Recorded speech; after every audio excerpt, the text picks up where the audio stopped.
Hey everybody, Brock Boyd, CMI, and today we're going to talk to hiring authorities about recruiting checklist item number 6, which is driving the interview process.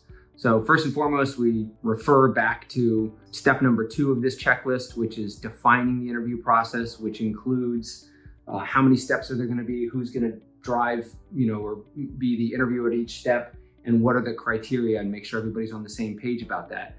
So once you've got those things in order, you do need to decide who's going to be the quarterback, who's going to drive the process and be responsible for moving the candidate from step 1 to 2 to 3, et cetera, and staying in contact with the candidate overall. And then the biggest issue that I see as a challenge and where companies have candidates fall through the cracks is timing.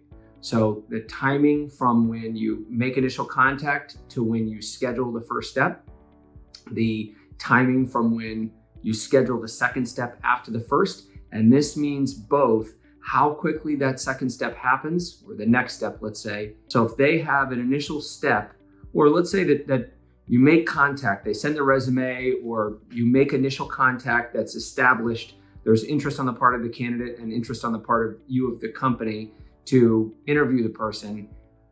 How quickly do they get scheduled for that first conversation? That matters a lot.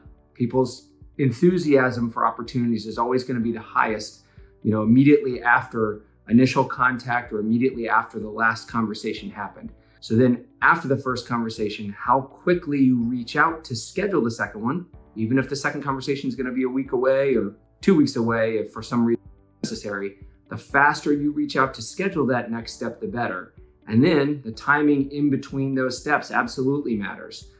So if you're scheduling 1 to 2 weeks out for the next step, and then there's going to be another step that's another 1 to 2 weeks out, I see clients losing often the very best, highly talented candidates as a result of making this process drag on too long, waiting too long to reach out after the last step, and scheduling way too far into the future. There's a correlation here that the highest performing candidates are also likely to have the most offers the most quickly. You are more likely to lose some of the highest performing candidates than you are other candidates.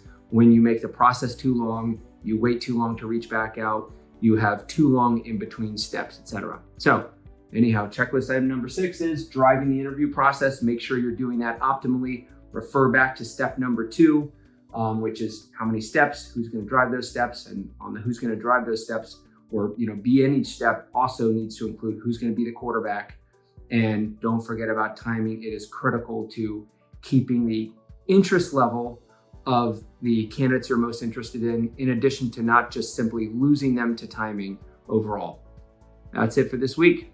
Talk to you soon.